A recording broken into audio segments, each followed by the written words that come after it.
Hello guys, again welcome to Neeraj physics classes. आज हम पढ़ेंगे सेंटर ऑफ मास। एक टॉपिक है ये क्लासिकल मैकेनिक्स में, बहुत इंपॉर्टेंट है। इसमें कुछ बच्चों को हमेशा डाउट होता है कि भाई ये जो है हमेशा बॉडी के बीच में लाई करता है, हमेशा सेंटर में, लेकिन ये सब केसेस में ऐसा नहीं होता। तो आज हम वो डिटेल में पढ़ते हैं ऐसा क्यों नहीं होता, किन बॉडीज के लिए बीच में लाई होता है, किन के लिए कहाँ पे लाई होता है, किस बॉडी के लिए किस पोजीशन पे होगा, कौन सी बॉडी के लिए कहाँ पे होगा।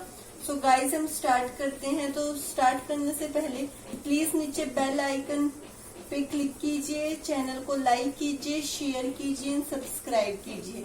आप इस वीडियो को एंड तक देखिएगा, आपको बहुत मजा आएगा देखने में। सो गाइस, हम स्टार्ट करते हैं।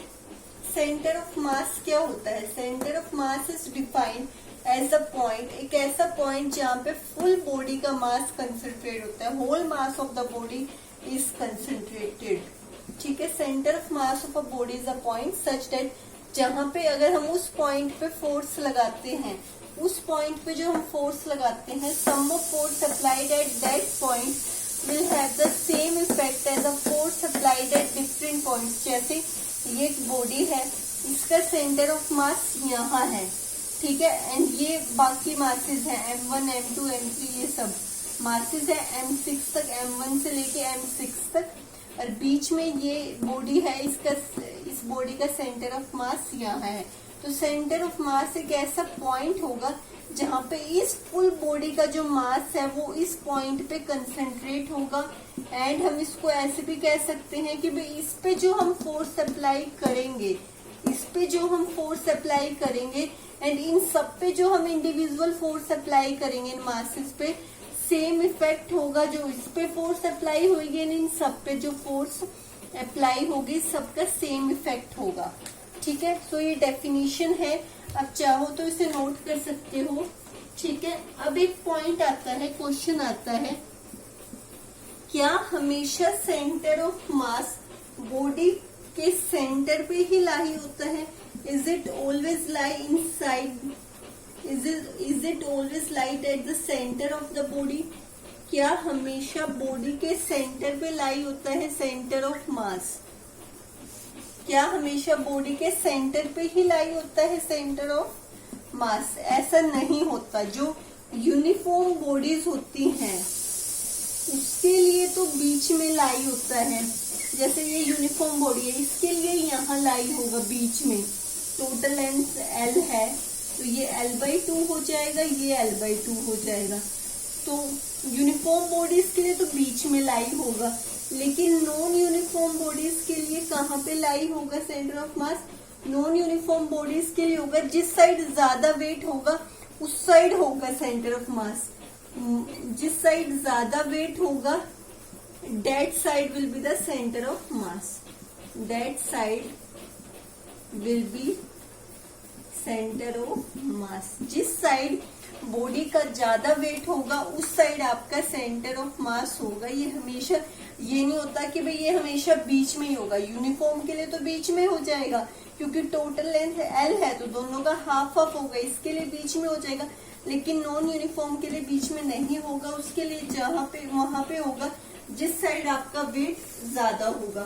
तो एक ये कंसेप्ट में बच्चों को कंफ्यूजन होती है, सीधा कह देते हैं, अगर क्वेश्चन आ जाएगा MCQ टाइप में कि भाई हाँ भैया तो हमेशा बीच में होता है, लेकिन ऐसा केस नहीं होता। यूनिफॉर्म के लिए बीच में होता है, नॉन यूनिफॉर्म के लिए बीच में नहीं होता। उस साइड होता है जिस साइड वेट ज्यादा होता है। ठीक है, ये होता है कि भाई सेंटर ऑफ मास हमेशा बॉडी के इनसाइड होता है। इनसाइड भी हो सकता है, वो आउटसाइड भी हो सकता है, वो इनसाइड भी हो सकता है, सेंटर ऑफ मास बॉडी के आउटसाइड भी हो सकता है। जैसे होलो सिलेंडर के केस में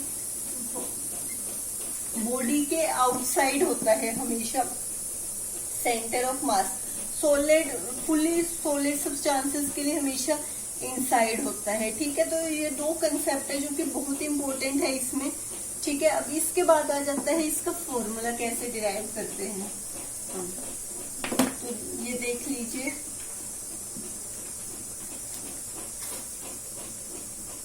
ये मास है M1, ये मास है M2। ये बीच में है सेंटर ऑफ मास m, इसका ओरिजिन से डिस्टेंस है r1, इसका है r2, इसका है कैपिटल R। ठीक है, अब मैंने यहाँ पे क्या निकालना है, दो बॉडीज हैं, यहाँ पे लिख देती हूँ मैं क्या क्या चीजें हैं इसमें।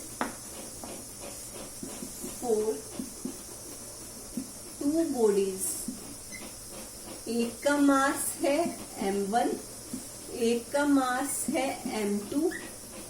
ठीक है, r1 पोजीशन वेक्टर है मास m1 का, मास m1 का फ्रॉम ओरिजिन। ऐसे ही r2 क्या होगा, पोजीशन वेक्टर होगा मास m2 का ओरिजिन से। कैपिटल R क्या होगा, पोजीशन वेक्टर होगा सेंटर ऑफ मास m का ओरिजिन से। ठीक है, तो ये दो बॉडीज के लिए हमने ये चीजें ली है। तो यहाँ पे जो कैपिटल R की जो वैल्यू आएगी, यहाँ पे गाइस जो कैपिटल R की वैल्यू होगी वो क्या होगी, m1 into r1 plus m2 into r2 upon m1 plus m2।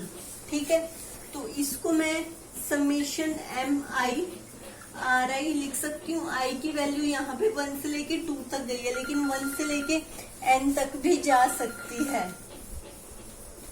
ठीक है, अपॉन में m1 प्लस m2 क्या हो जाएगा, समेशन mi, i की वैल्यू 1 से लेके n तक, तो ये टोटल मास हो जाएगा कैपिटल M। ठीक है, क्योंकि m1 plus m2 total mass capital M। ठीक है, तो ये फॉर्मूला है यहाँ पे सेंटर ऑफ मास के लिए। तो that's all about today. So guys, आपको कोई भी डाउट हो आप मुझे कमेंट बॉक्स में कमेंट देके पूछ सकते हैं। So thank you so much for watching my video.